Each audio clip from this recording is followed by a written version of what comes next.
Story 1. The Copper Ridge Incident. When the Copper Ridge Mining Company started advertising for safety inspectors at nearly double the usual rate, everyone in town avoided giving me a straight answer about why.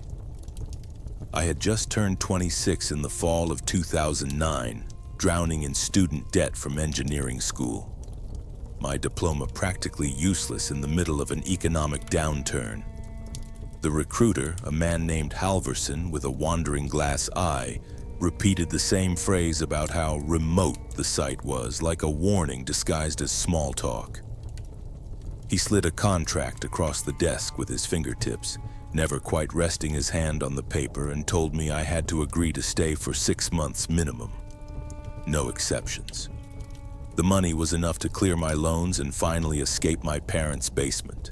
Halvorson's good eye twitched when I signed, and he muttered, "Let's hope you last longer than the rest." The settlement clung to the mountainside like it was trying to slide off. Buildings rust-stained and sagging, walkways creaking under every step. My roommate was assigned, a burly drill operator named Mason who spent his free time obsessively organizing baseball cards into spreadsheets that sprawled across our kitchen table. He chewed sunflower seeds constantly, spitting shells into empty coffee cans lined on the windowsill. And he had a peculiar ritual. Every morning he counted the miners as they descended into the shafts, and every evening he counted them again on the way out. When I asked why, he just said management wasn't always good at keeping records and someone needs to be sure the numbers match. On my third day, they sent me to inspect Tunnel 9 with 2 veterans, Harris, who'd been there for over a decade, and Ortega, 5 years underground and looking older than both of us combined. Harris carried a ball-peen hammer that he tapped against the walls every few feet. Not for structural checks, he told me, but to let them know we're coming. Ortega kept fiddling with his headlamp brightness, clicking it high, low, high, like he was sending signals. They wouldn't let me walk between them. I had to stay where both could see me. And whenever we passed one of the sealed shafts, concrete slabs dated from the 1960s onward, they fell silent until we were 50 feet beyond. In the safety office, I stumbled on an old logbook from 1988 mentioning structural failures in sections nowhere near weak rock or fault lines. The pages from September through November were ripped out. When I handed it to my supervisor, Briggs, a sweaty man who always wore the same plaid shirt, he just said he'd take care of it. I never saw that log again. Then came the morning when Mason burst into the office, face the color of chalk, muttering that Callahan's crew hadn't come back. They'd entered Tunnel 4 at 6 a.m. for a simple survey. 3 men. By noon, no sign. The elevator operator, an old Vietnamese immigrant who wore his wife's rosary around his neck, swore he never brought them back up. Yet on the roster, their names were already crossed off in Callahan's own handwriting, complete with his distinctive curved T's. We assembled a search team. Me, Mason, Harris, and 2 rookies named Blake and Connor. The veterans dragged their feet with excuses, broken gear, paperwork, sudden ailments. It was clear they wanted no part in what was coming. The elevator ride into Tunnel 4 felt like being swallowed whole. At the entrance, we found Callahan's helmets arranged in a perfect triangle, headlamps still glowing inward. Their tools were there too, twisted into impossible shapes. Drill bits curled like corkscrews, pickaxe handles bent around their heads like vines. Harris yanked my arm before I stepped forward. Carved into the rock in bloody fingernail gouges were words. "They make us dig ourselves out." Then we heard it, a rhythmic scraping echoing deeper inside, metal against stone, perfectly timed like a metronome. Every instinct screamed to flee, but Harris advanced, hammer raised. We followed because splitting up meant death. 200 feet in, the shaft opened into a chamber not on any map. The walls were smooth, circular, as if something had burned through solid rock. In the center stood Callahan, back to us, dragging the ruined edge of a shovel against the wall. His clothes hung in tatters, his skin covered with perfect round burns the size of coins. When he turned, his eyes were filled with hardened white residue, his mouth working soundlessly except for clicks like breaking bones underwater. His shovel handle was fused to his palms, the flesh worn down to exposed bone. Over and over he scratched numbers. 41872603. Mason whispered those were employee IDs from men who'd vanished in 1995. Further back, we saw the rest of Callahan's crew, or what remained. Bodies half absorbed into the rock, twisted beyond anatomy, yet their chests still rose and fell in eerie unison. The rookies panicked. Lights began to fail one by one as though something was moving closer, extinguishing them in sequence. We bolted for the elevator. Callahan followed, dripping blood and a clear, viscous fluid that smelled of copper and antiseptic. It ate through Connor's pants, leaving circular burns on his legs. At the surface, the camp was deserted, vehicles idling with doors ajar, papers scattered in the wind. In the office, every name on the roster was crossed out, including ours, with a listed time of death 20 minutes before we even went down. We tried the satellite phone, but only got a recorded message. The Copper Ridge facility has been permanently closed due to catastrophic equipment failure, effective 3 days prior. We drove straight to Anchorage, silent the whole way. At the police station, the officer pulled up records showing the mine had been closed for renovation since August. No contracts existed with our names. Mason's wife swore he'd been homesick all week, yet Connor's burns were real. My journal still contained dates and notes. The dirt under our nails was still there. That's when the men in suits arrived. No badges, just clipboards and medical kits. They kept us separated for 18 hours, repeating the same questions about gas leaks, hallucinations, chemical exposure. Finally, they offered settlement papers and non-disclosure agreements. The choice was clear: sign or vanish like the others. We signed. Mason disappeared into Florida. Harris moved to Wyoming. Blake checked himself into psychiatric care. Connor simply vanished one day, leaving all his belongings behind. I drifted west, working construction in Oregon, pretending those weeks never happened. But some nights long after, I hear it again, that steady metallic scraping in the walls. And every Sunday at 1440, the four of us who are left send each other a single message. Not words, just a check mark. A way of saying, I'm still here. So far, everyone responds. Story 2. The Prospector and the Clawed Foot. Like a lot of people chasing dreams of striking it rich, Orrin Slate had spent years searching for gold in the remote creeks of the interior. He was a methodical, careful prospector who avoided drawing attention to his activities. One of the few people Orrin trusted was a fellow prospector named Rook, Jerry Townsend. They had been discussing a remote area about 100 miles northeast of Cold Hearth City, which promised untapped deposits.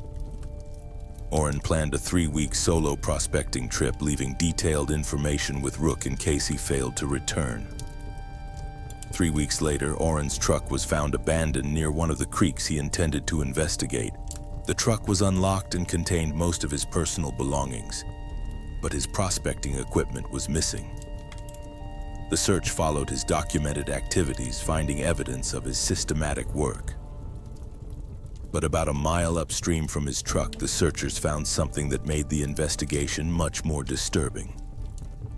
Orrin's prospecting equipment was scattered across a gravel bar in a pattern that suggested it had been thrown around with tremendous, crushing force.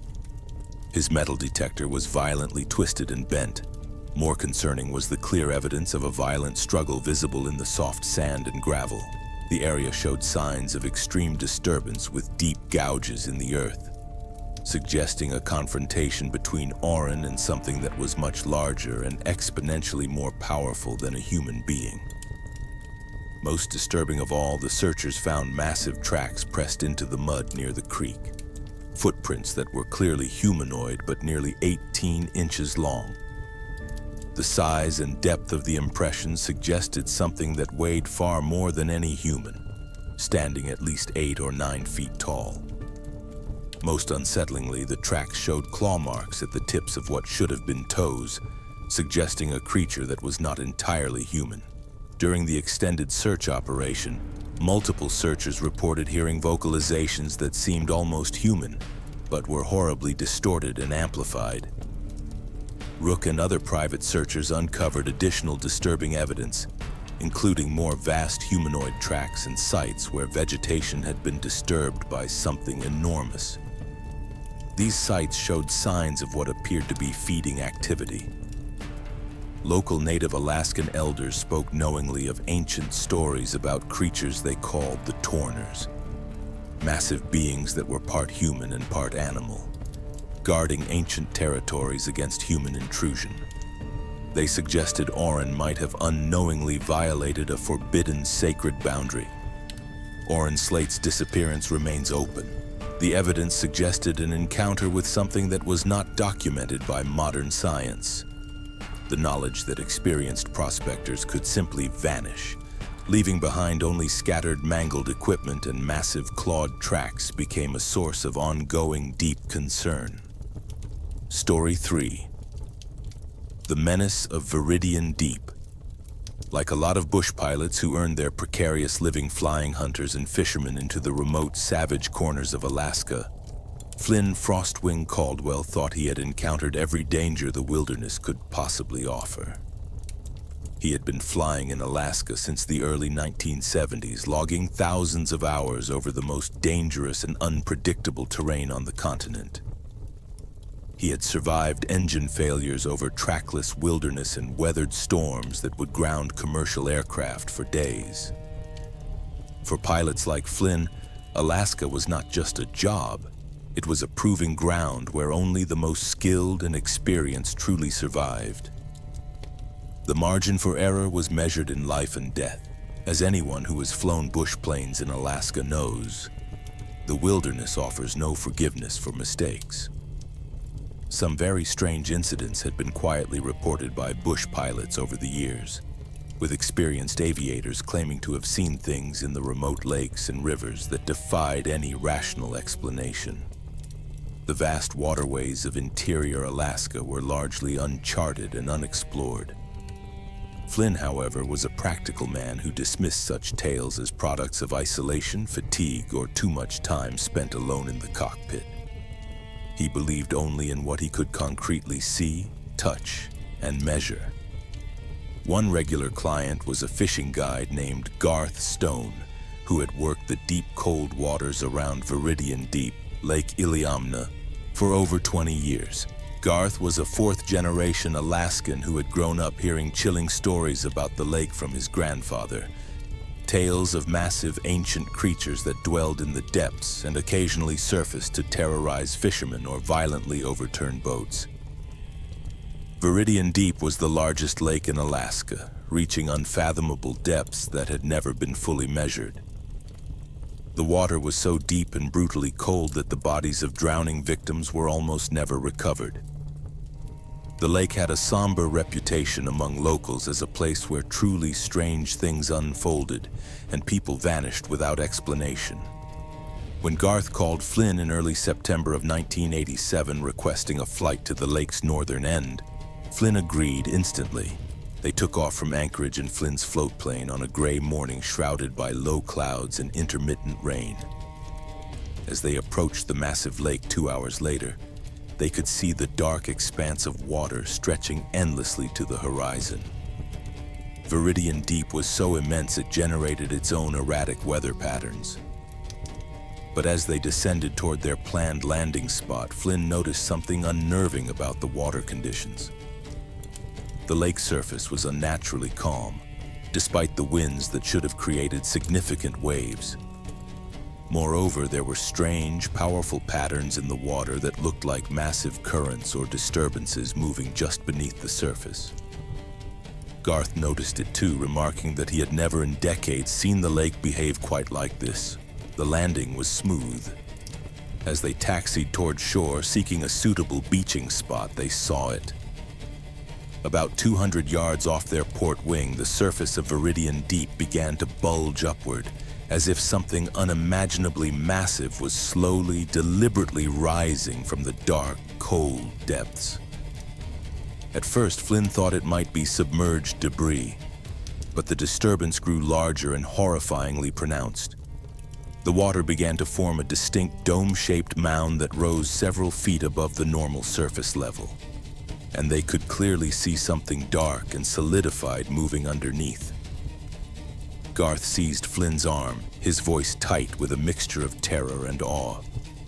The immense thing beneath the water was colossal, easily the size of a school bus, perhaps much larger. As it moved, it generated powerful currents that violently rocked their float plane despite the distance separating them.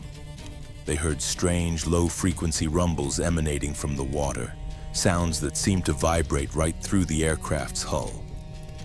Flynn immediately restarted the engine and began frantically taxiing away, but whatever monstrosity was beneath the surface seemed to be actively following them. The ominous dome of water moved parallel to their frantic course, clearly tracking their exact movement. As they watched, gripped by growing alarm, segments of the creature began to violently break the surface, offering horrifying glimpses of something that defied easy description. What they saw bore no resemblance to any known aquatic animal. The creature appeared to have multiple massive humps or segments along its back, each one the size of a small automobile and covered in what looked like dark, thick, scaled skin. Between the humps, they saw portions of a massive body that seemed to undulate through the water with an unnatural serpentine grace. Most disturbing of all, they caught momentary glimpses of a head at the creature's front, a massive triangular shape with eyes that glowed with an eerie phosphorescent light. The creature surfaced completely for just a horrifying moment, revealing its full, staggering size and shocking both men into absolute silence. It was at least 60 feet long, with a body as thick as a railroad car and appendages that might have been fins or legs extending from its sides. The head was terrifyingly reptilian but also strangely mammalian, with intelligent eyes and what seemed to be nostrils that expelled powerful jets of water vapor. Its skin was dark gray or black, appearing to shift and ripple in dizzying patterns that physically hurt to look at directly. But the most terrifying moment arrived when the creature seemed to notice their aircraft. It turned toward them with deliberate, terrifying intent. Flynn could clearly perceive intelligence in those glowing, malevolent eyes, a dreadful awareness that instantly recognized them as intruders within its deep domain. The creature began to move toward them with rapidly increasing speed, creating a monstrous wake that looked more like the bow wave of a large ship than anything produced by a living animal. Flynn slammed the throttles to maximum power and began his desperate takeoff run. But the float plane was heavily laden and needed agonizing time to build up sufficient speed. Behind them, the creature was gaining ground rapidly, moving through the water impossibly faster than anything that size should have been capable of traveling. Garth was shouting directions, reporting that the monstrous thing was only 50 yards away and closing fast. The float plane finally reached takeoff speed, and Flynn hauled back on the controls, lifting them violently into the air just as the creature reached their exact position. As they climbed away from the dark water, they felt a tremendous bone-jarring impact against the aircraft's hull, a devastating blow that knocked both men violently against their restraints and caused the engine to momentarily stutter, threatening immediate disaster. Flynn fought the shuddering, vibrating controls while Garth frantically looked back to determine what had struck them.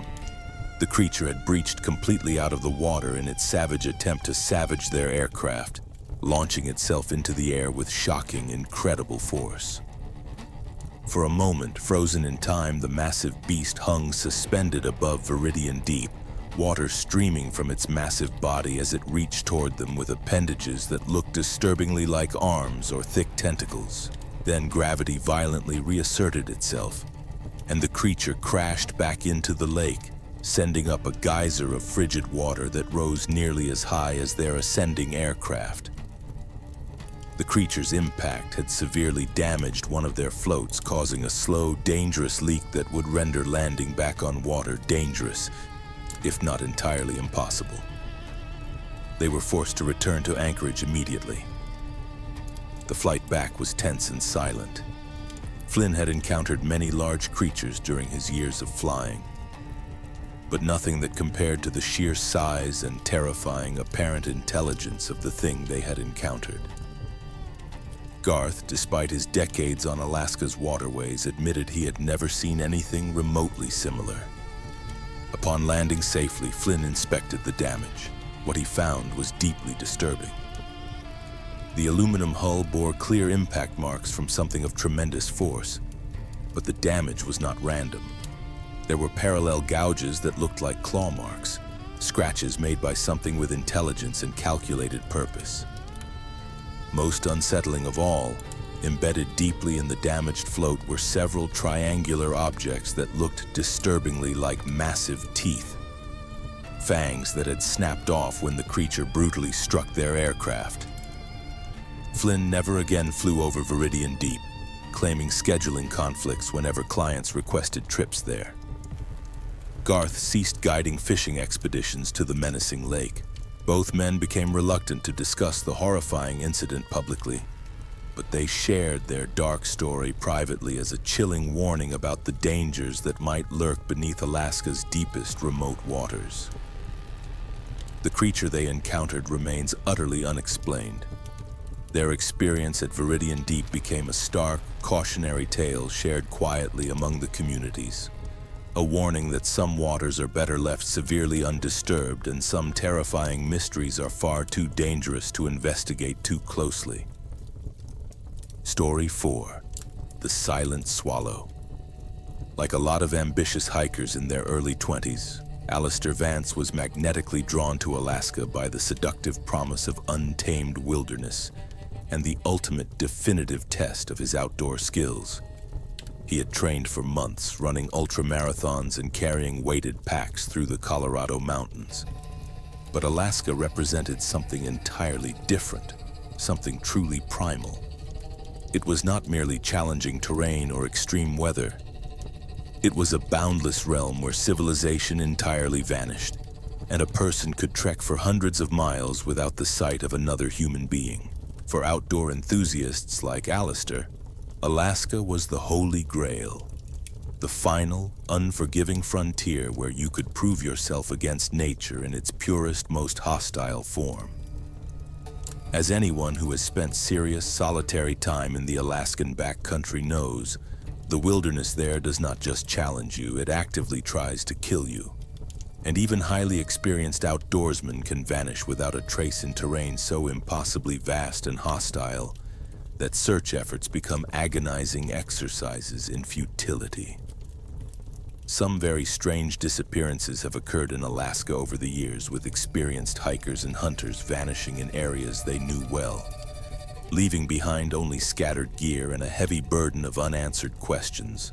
The wilderness appears to swallow people whole, and the harsh climate coupled with scavenging animals swiftly eliminates any evidence of what transpired. Alistair seemed exactly like the type of person who would conquer Alaska rather than be conquered by it. He was 24 years old, imposing at 6 feet 2 inches and in the peak physical condition of his life. He was methodical in his planning, obsessive about his meticulously chosen gear, and supremely confident in his capabilities to handle whatever Alaska could throw at him. One local hiking guide who came to know Alistair during his time in Anchorage was Silas, who worked at a gear shop downtown. Silas had guided trips in Alaska for over 15 years and had witnessed countless visitors fatally underestimate the wilderness. But Alistair was different. He asked the right, penetrating questions, purchased the correct specialized equipment, and demonstrated a deep professional understanding of backcountry safety protocols that impressed even veteran guides. Alistair planned a demanding 10-day solo track through some of the most remote areas of the Obsidian Wilds.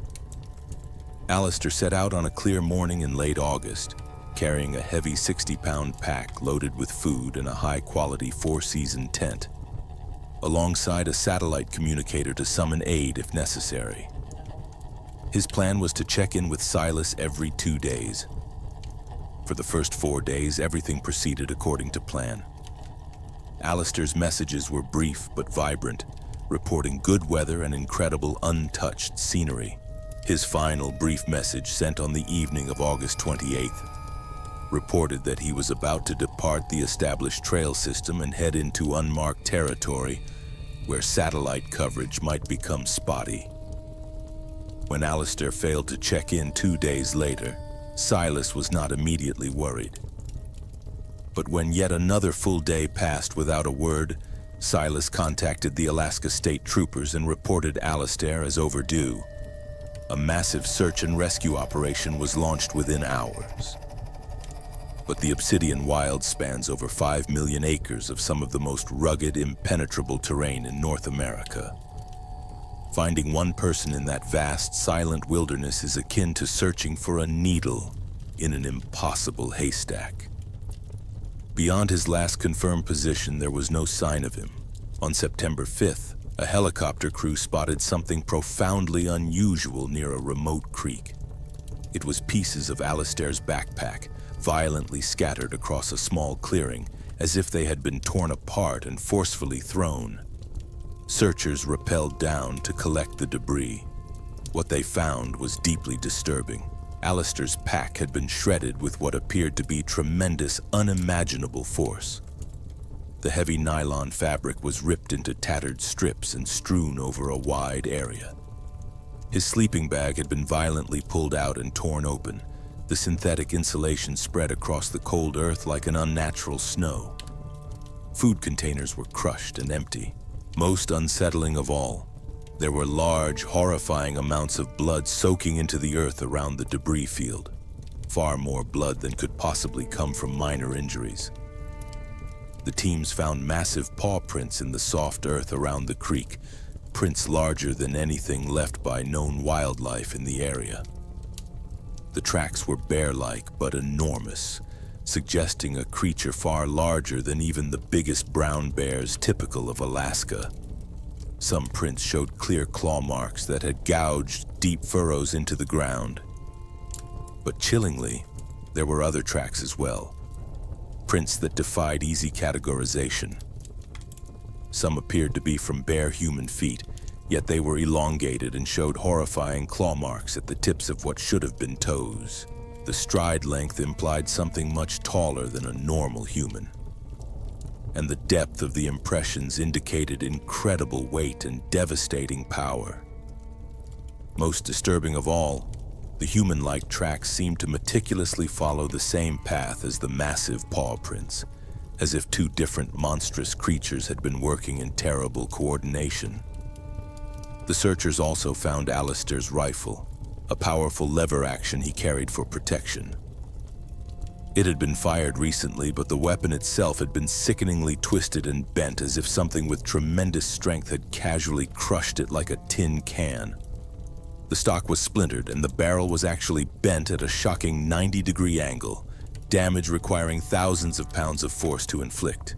As the investigation continued, more disturbing details emerged. Native Alaskans from nearby villages recounted terrifying stories of creatures they named the Tornaruk. Massive beings that were part bear and part man, hunting in the deepest wilderness. Legend claims the Tornaruk could mimic human voices, calling out to lost travelers, luring them deeper into the forest where they would never be seen again. During one organized private search, Silas's team discovered something that sent a bone-deep chill through them. In a cave system some distance from where Alistair's gear was found, they uncovered what appeared to be a primitive shelter. Inside were bones. Lots of bones, including human remains from multiple individuals. Some of the bones showed clear bite marks from massive teeth, while others had been cracked open as if to ruthlessly extract the marrow. The cave also contained personal items belonging to other missing hikers who had vanished in Alaska over the past several years. It was as if the cave served as some kind of trophy room or feeding den for whatever dreadful creature was responsible for these terrible disappearances. And most unsettling of all, the searchers found evidence that the cave had been recently occupied. Whatever lethal presence inhabited that freezing darkness was still active, still hunting, and still claiming victims among those brave or foolish enough to venture into the deepest, darkest wilderness of Alaska. Alistair Vance's disappearance remains unsolved. The evidence suggests an encounter with something far more dangerous than the typical bears, wolves, or harsh weather. The wilderness that attracts adventurers with its promise of solitude and challenge may also harbor predators that exist beyond the very boundaries of modern understanding. Creatures that view human visitors not as fellow inhabitants of the natural world, but as prey to be hunted and consumed in the endless darkness of the Alaskan interior. Story 5. The Shifting Void. Like a lot of indigenous people who grew up on the frozen lakes and rivers of the interior, Grigor Solstice had been ice fishing since he was old enough to hold a rod and had never encountered anything on the ice that truly frightened him. He understood the rhythms and inherent dangers of Alaska's frozen waterways as well as anyone in Cold Hearth City, Fairbanks area. As anyone who has spent serious time on Alaska's frozen lakes knows, the ice is a living, breathing entity that constantly shifts and groans. Even experienced fishermen can find themselves in life-threatening situations when conditions deteriorate faster than anyone could predict. The vast distances, extreme cold, and unpredictable ice conditions made ice fishing in Alaska a potentially deadly pursuit. One regular fishing partner who accompanied Grigor was a younger man named Reese, eager to learn the specialized techniques required for success in the extreme conditions of the far north. They were planning an ambitious expedition to a remote lake about 60 miles northeast of Cold Hearth City. They set out in early February when temperatures were hovering around -20 degrees Fahrenheit. When they arrived at the frozen lake, Grigor checked the ice, confirming it was thick and solid. They spent the first day setting up their sophisticated, insulated shelter. Saturday morning dawned clear and brutally cold, estimated around -30 degrees. Around noon, Grigor began to notice subtle changes that made him increasingly nervous. The solid, uniform surface was beginning to show faint hairline cracks radiating outward from their fishing holes. More disturbing, Grigor could hear occasional groaning and popping sounds coming from deep within the ice. Sounds indicating the frozen surface was under immense, dangerous stress. He recognized them instantly as indicators that the ice was beginning to shift and weaken. Around 2 o'clock, they heard the sound that every ice fisherman dreads: the sharp, thunderous crack of ice beginning to separate under pressure. The sound seemed to originate from somewhere vast and deep beneath their feet, a profound rumbling that suggested massive geological forces at work. Grigor immediately ordered Reese to prepare for evacuation. But the situation deteriorated violently and faster than either man had anticipated. The hairline cracks widened suddenly into visible, horrifying fissures that began spreading rapidly across the ice surface in all directions. What had been safe ice minutes earlier was now a dangerous maze of shifting plates and unstable sections that could collapse without warning. Their crucial route back to shore was now blocked by a massive crack that had opened up like an abyss. Reese began to panic as they realized they were desperately trapped on a section of ice that was becoming increasingly unstable. The groaning and popping from beneath them intensified, and their shelter began to visibly tilt.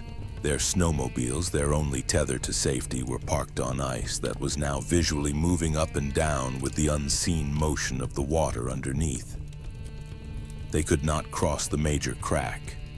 Their section of ice was separating from the main sheet and could break away completely at any chilling moment. If that occurred, They would be marooned on a floating, frigid island. As afternoon bled toward evening, they were forced to accept the agonizing reality that they would spend the night on their floating piece of ice with minimal shelter. The ice beneath them continued its menacing groaning and shifting throughout the longest night of both men's lives. They were stalked by the constant, agonizing fear that their ice island would break apart or violently flip over, dumping them into water so cold that survival would be measured in mere minutes. Grigor privately began to deeply doubt their chances of seeing morning. He could feel their island shrinking as pieces broke away into the dark void. Dawn brought both a sliver of desperate hope and new, crippling terror.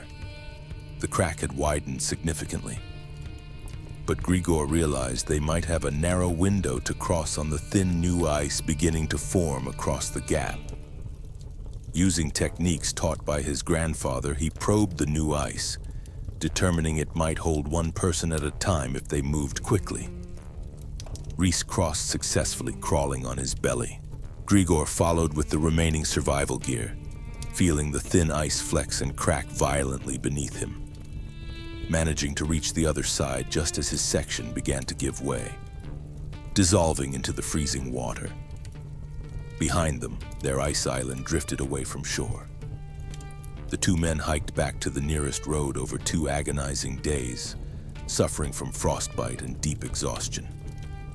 Grigor lost 3 toes, and Reese required surgery to save several fingers. The experience ended Grigor's career. It served as a stark, permanent reminder that Alaska's wilderness operates according to its own deadly timetable. Story 6: The Summit of the Damon's Spine. Like a lot of experienced mountaineers, Serafina Gale had conquered peaks all over the world and thought she understood the risks of high-altitude expeditions. For climbers like Serafina, Alaska represented the final frontier, where the combination of extreme weather and challenging terrain created conditions that tested even the most seasoned alpine athletes. The mountains in the Alaska Range are not merely tall, but actively hostile, with weather patterns that can shift from perfect conditions to life-threatening storms in a matter of hours. Serafina was mentoring a younger climber, Damien Thomas Riley. They were attempting an ambitious, unnamed peak known to climbers as the Demon's Spine, Devil's Ridge, a technically challenging route that had never been successfully completed. The peak required advanced skills and the ability to survive in conditions that regularly plunged to 40 below zero. The journey to the base of the Demon's Spine took 10 days of difficult, arduous travel. The first 3 days of climbing proceeded according to plan, but on their 4th day, Serafina noticed subtle changes. High, thin clouds appeared and her altimeter showed rapid changes in atmospheric pressure, clear precursors to a severe storm. Damien wanted to push for the summit, but Serafina's experience told her they needed to descend immediately. Her concerns proved terrifyingly correct. The weather system struck the Demon's Spine with a fury that exceeded even her experienced assessment. Moderate winds escalated into a full Arctic storm with speeds estimated at over 80 miles per hour, and snowfall so heavy that visibility was reduced to less than 5 feet. The temperature plummeted violently. The climbers were forced to take emergency shelter in a hastily constructed snow cave, huddled desperately in their sleeping bags while the storm savagely raged outside. By the 2nd day, Serafina realized they faced a genuine survival emergency. Their fuel was being consumed rapidly, and Damien was beginning to show dangerous signs of altitude sickness and hypothermia, becoming confused and irrational. On their 3rd day, the situation became critical. Damien lost consciousness. Serafina realized he was entering the final stages of hypothermia and would die unless she could get him to a lower, warmer altitude. She made the desperate decision to attempt an emergency descent. She rigged a system to lower him while rappelling herself. In the middle of the severe storm, with near-zero visibility and life-threatening wind speeds, the attempt bordered on suicide. The descent became a nightmarish battle against the elements and against time. Avalanches triggered by the wind swept across their route. Serafina finally reached their base camp after 18 hours of continuous grueling effort, with Damien barely conscious and suffering severe frostbite. The storm continued to rage, preventing helicopter rescue for 2 more days. She kept him alive by sharing body heat and rationing meager supplies. When the storm finally broke on the 6th day, a rescue team evacuated them. Damien required surgery to save several frostbitten fingers and toes. Serafina's decision to attempt the descent in the face of impossible danger was credited with saving Damien's life. The experience reinforced the harsh reality that Alaska's mountains operate according to their own terrifying rules, demanding respect beyond human measure. Story 7. The Silent Swallow. Like a lot of ambitious hikers in their early 20s, Alistair Vance was magnetically drawn to Alaska by the seductive promise of untamed wilderness and the ultimate definitive test of his outdoor skills. He had trained for months, running ultramarathons and carrying weighted packs through the Colorado mountains. But Alaska represented something entirely different, something truly primal. It was not merely challenging terrain or extreme weather. It was a boundless realm where civilization entirely vanished, and a person could trek for hundreds of miles without the sight of another human being. For outdoor enthusiasts like Alistair, Alaska was the holy grail, the final, unforgiving frontier where you could prove yourself against nature in its purest, most hostile form. As anyone who has spent serious solitary time in the Alaskan backcountry knows, the wilderness there does not just challenge you, it actively tries to kill you. And even highly experienced outdoorsmen can vanish without a trace in terrain so impossibly vast and hostile that search efforts become agonizing exercises in futility.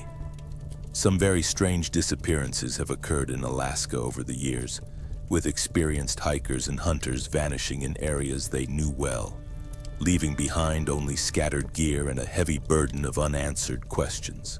The wilderness appears to swallow people whole, and the harsh climate coupled with scavenging animals swiftly eliminates any evidence of what transpired.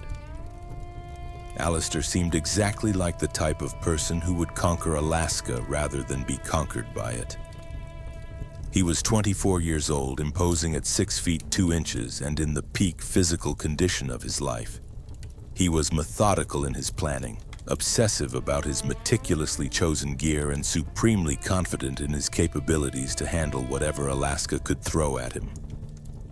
One local hiking guide who came to know Alistair during his time in Anchorage was Silas, who worked at a gear shop downtown. Silas had guided trips in Alaska for over 15 years and had witnessed countless visitors fatally underestimate the wilderness. But Alistair was different. He asked the right, penetrating questions, purchased the correct specialized equipment, and demonstrated a deep, professional understanding of backcountry safety protocols that impressed even veteran guides. Alistair planned a demanding 10-day solo trek through some of the most remote areas of the Obsidian Wilds. Alistair set out on a clear morning in late August, carrying a heavy 60-pound pack loaded with food and a high-quality 4-season tent, alongside a satellite communicator to summon aid if necessary. His plan was to check in with Silas every 2 days. For the first 4 days, everything proceeded according to plan. Alistair's messages were brief but vibrant, reporting good weather and incredible, untouched scenery. His final brief message, sent on the evening of August 28th, reported that he was about to depart the established trail system and head into unmarked territory, where satellite coverage might become spotty. When Alistair failed to check in 2 days later, Silas was not immediately worried. But when yet another full day passed without a word, Silas contacted the Alaska State Troopers and reported Alistair as overdue. A massive search and rescue operation was launched within hours. But the Obsidian Wild spans over 5 million acres of some of the most rugged, impenetrable terrain in North America. Finding one person in that vast, silent wilderness is akin to searching for a needle in an impossible haystack. Beyond his last confirmed position, there was no sign of him. On September 5th, a helicopter crew spotted something profoundly unusual near a remote creek. It was pieces of Alistair's backpack, violently scattered across a small clearing, as if they had been torn apart and forcefully thrown. Searchers rappelled down to collect the debris. What they found was deeply disturbing. Alistair's pack had been shredded with what appeared to be tremendous, unimaginable force. The heavy nylon fabric was ripped into tattered strips and strewn over a wide area. His sleeping bag had been violently pulled out and torn open. The synthetic insulation spread across the cold earth like an unnatural snow. Food containers were crushed and empty. Most unsettling of all, there were large, horrifying amounts of blood soaking into the earth around the debris field. Far more blood than could possibly come from minor injuries.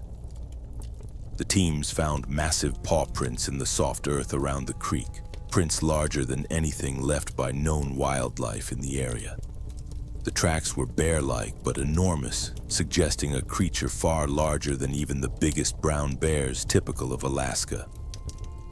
Some prints showed clear claw marks that had gouged deep furrows into the ground. But chillingly, there were other tracks as well, prints that defied easy categorization. Some appeared to be from bare human feet, yet they were elongated and showed horrifying claw marks at the tips of what should have been toes. The stride length implied something much taller than a normal human, and the depth of the impressions indicated incredible weight and devastating power. Most disturbing of all, the human-like tracks seemed to meticulously follow the same path as the massive paw prints, as if two different, monstrous creatures had been working in terrible coordination. The searchers also found Alistair's rifle, a powerful lever action he carried for protection. It had been fired recently, but the weapon itself had been sickeningly twisted and bent as if something with tremendous strength had casually crushed it like a tin can. The stock was splintered and the barrel was actually bent at a shocking 90-degree angle, damage requiring thousands of pounds of force to inflict. As the investigation continued, more disturbing details emerged. Native Alaskans from nearby villages recounted terrifying stories of creatures they named the Tornaruk, massive beings that were part bear and part man, hunting in the deepest wilderness. Legend claims the Tornaruk could mimic human voices, calling out to lost travelers, luring them deeper into the forest where they would never be seen again. During one organized private search, Silas's team discovered something that sent a bone-deep chill through them.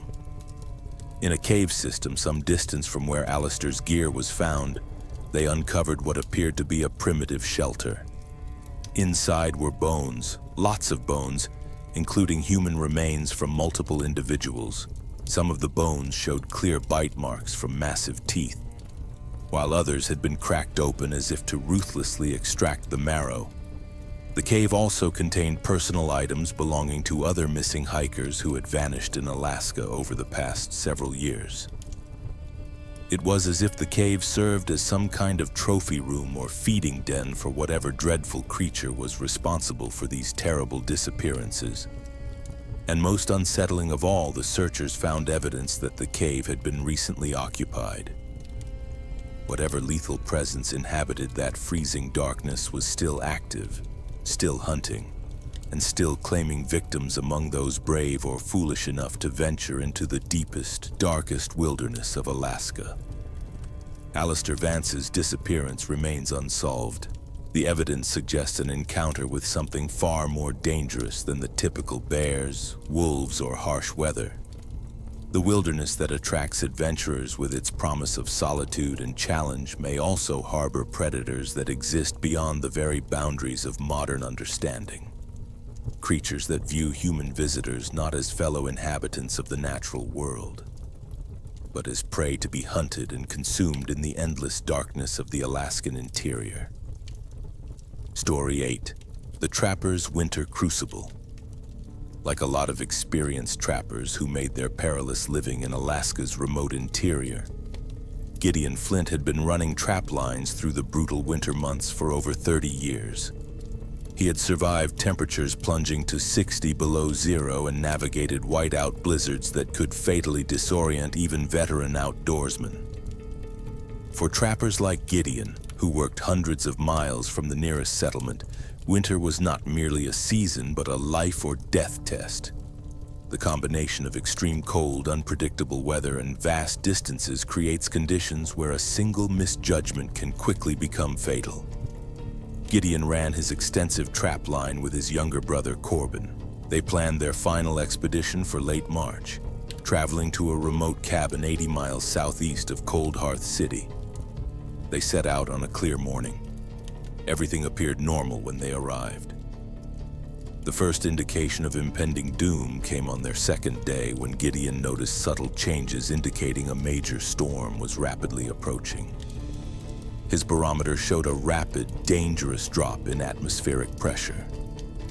Gideon knew they should leave immediately, but before they could enact their emergency departure, the storm hit with a fury that surprised even his experienced assessment. What had been light snow escalated instantly into a full blizzard, with wind speeds estimated at over 60 miles per hour, and snowfall so heavy that visibility was reduced to less than 10 feet. The temperature plummeted, creating wind chill factors that caused instant frostbite. The brothers were trapped inside their cabin. By their fourth day, Gideon realized they were facing a genuine survival situation. The blizzard was stalled and could continue for days. Their firewood and food supplies were rapidly dwindling. On their fifth day, the situation became critical when Gideon discovered the extreme cold had cracked the battery on Corbin's snowmobile and caused dangerous fuel line problems on his own machine. Without reliable transportation, they would be hopelessly stranded. Gideon attempted frantic, improvised emergency repairs in the bitter cold and driving wind. By the seventh day, he had managed to get his snowmobile running, but he had no confidence it would survive the entire 80-mile journey. Their food was nearly exhausted, and they were burning cabin furniture to maintain a meager fire. Both men were showing signs of severe malnutrition and exhaustion. The storm finally began to subside on the eighth day. They loaded only essential gear and began the desperate, agonizing race against time and equipment failure. About halfway back to Cold Hearth City, Gideon's improvised fuel system failed completely, leaving them stranded more than 40 miles from safety, far too far to walk in their weakened state. They activated their emergency beacon. The rescue that followed was complex due to continuing poor weather. When rescuers finally reached them, both men were suffering from severe hypothermia and dehydration. They survived, but the experience ended their careers. Gideon lost 3 toes to frostbite. Their survival, achieved against the thin margin separating life from tragedy, was a sobering testament to the overwhelming power of the Alaskan winter. Story 9. The Mimicking Shadow. Like a lot of experienced hunters who grew up in the remote villages of southeast Alaska, Kalen had been tracking game through the dense coastal forest for 4 decades. He had never encountered anything that made him fundamentally question his understanding of the natural world. He was a practical man who dismissed tales of mysterious creatures as products of fatigue or poor visibility. One regular client was a successful businessman named Mr. Sterling, who hunted with Kalen every fall. They had planned an ambitious black bear hunt in a remote valley on Whalespine Isle. They set up a comfortable camp on a gravel beach near a salmon stream. The first 3 days were productive and uneventful, but on their 4th night in camp, something happened that shattered Kalen's understanding of the wilderness. The night was unnaturally quiet, devoid of the normal background sounds of wind or small animals. Around midnight, they began to hear something immense moving through the forest around their camp. It sounded like a large animal crashing violently through the dense vegetation, making no attempt at concealment. But Kalen realized the movement was unnatural. Whatever was out there was following a deliberate circular path around their camp, studying their position. The terrifying sounds continued for over an hour, the creature maintaining a consistent distance of about 50 yards, while navigating vegetation so thick that it should have been nearly impenetrable. Even more disturbing, Kalen began to hear vocalizations that did not match any known wildlife. The sounds were deep and guttural, yet also strangely articulated, almost like agonizing attempts at speech or communication. Around 2 a.m., the circling stopped, replaced by a suffocating silence that was even more profoundly unsettling than the noise. Then they heard distinct footsteps. Not the movement of an animal, but clearly identifiable footsteps of something walking upright on two massive legs. The steps were slow and deliberate, suggesting something much larger and heavier than a human being, approaching their tent from the direction of the stream. Kalen had always dismissed Sasquatch stories. The footsteps continued, coming closer with excruciating slowness. Kalen could hear branches violently breaking and vegetation being shoved aside as something immense forced its way through the dense understory. The sound of its breathing became horrifyingly audible, deep, raspy inhalations that suggested lung capacity far greater than any human. Most terrifying of all, Kalen could smell a powerful stench, a mixture of wet dog and the musky odor of a vast predator. The footsteps stopped just outside their tent, so close that Kalen could hear the creature's breathing and physically feel the vibrations of its movements through the ground. For several minutes, only the deep, regular breathing permeated the silence. Kalen had the distinct, chilling impression that it was studying their tent, displaying an intelligence and curiosity that went far beyond simple animal behavior. Then the creature began to slowly, deliberately circle their tent again, maintaining a distance of only a few feet from the walls. Its breathing became more rapid and excited as it circled, suggesting arousal or anticipation, the chilling realization that they were being evaluated as potential prey. After what felt like an eternity, the creature stopped directly behind the tent and began making new, horrifying sounds. The vocalizations were clearly attempts at mimicking human speech. Crude, distorted approximations of words and phrases, like hearing human voices played backward or filtered through dark water. The creature seemed to be repeating sounds it had heard from Kalen and Mr. Sterling earlier in the evening. Crude imitations of their voices discussing their hunting plans. Kalen realized with a creeping dread that the creature had been close enough to their camp throughout the entire evening to hear and remember their conversations. Dawn finally brought relief. Kalen and Mr. Sterling emerged to find clear evidence that their encounter had been terrifyingly real. The ground was marked with footprints that were clearly humanoid, but nearly twice the size of a man's boots.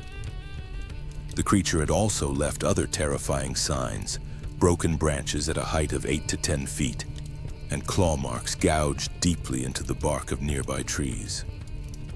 Kalen ended the hunt instantly. They sped back to civilization, profoundly unsettled. Mr. Sterling never again ventured into the wilderness.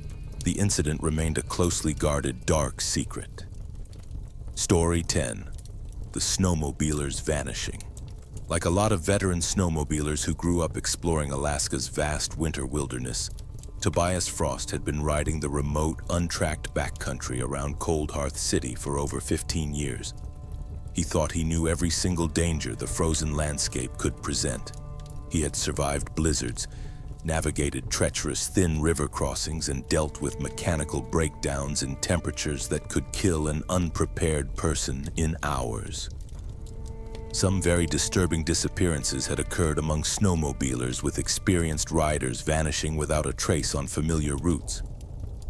The harsh winter and scavengers swiftly eliminated evidence. Tobias took every precaution seriously. Tobias had been mentoring a younger companion, Jake Martinez. Tobias planned a solo expedition to check on a remote hunting cabin 120 miles northeast of Cold Hearth City. They agreed Tobias would check in by satellite phone when he reached the cabin, and again when he began his return journey. Tobias set out on a clear Friday morning. His first scheduled check-in call came on Friday evening right on time, reporting he had reached the cabin safely. When he failed to make his scheduled check-in on Monday evening, Kian waited until Tuesday evening before contacting authorities. The ensuing search and rescue operation was massive. On the fourth day, a helicopter crew spotted something unsettling in a remote valley. It was the wreckage of a snowmobile scattered over a wide area. The searchers examined the debris. What they found was deeply disturbing. Tobias's snowmobile had been completely destroyed, but not in a way consistent with any known accident. The heavy steel frame was twisted and bent as if subjected to forces far beyond what any impact with terrain could produce. The engine had been torn violently from its mounts and thrown more than 50 feet. And chillingly, there was no sign of Tobias anywhere near the wreckage. Investigators discovered evidence at the crash site that defied explanation. The snow showed massive tracks, unlike anything left by known wildlife.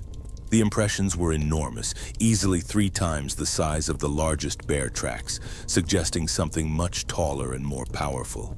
Some tracks appeared to be from bare feet, yet they showed clearly defined toe impressions and an arch structure, implying a humanoid creature of unbelievable size and strength.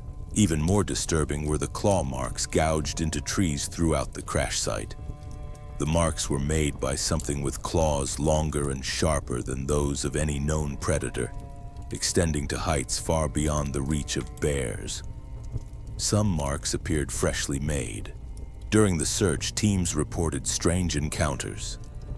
Multiple teams heard vocalizations that seemed almost human but were horribly distorted and amplified. One team reported seeing a massive figure moving through the trees. Local elders, when quietly consulted, spoke knowingly of ancient legends of creatures that lived in the deepest wilderness, guarding territories forbidden to humans. They were immensely powerful guardians who would attack anyone who violated sacred boundaries. Tobias Frost's fate remains unknown. The evidence suggested he encountered something not documented by science. The twisted wreckage of his snowmobile was eventually recovered. Mechanics and investigators could not explain the type of forces required to destroy the machine so completely. The official cause was listed as unknown mechanical failure. But those who saw the evidence knew that no mechanical problem could account for the utter destruction found in that remote valley, where Tobias had encountered something that existed beyond the boundaries of rational explanation.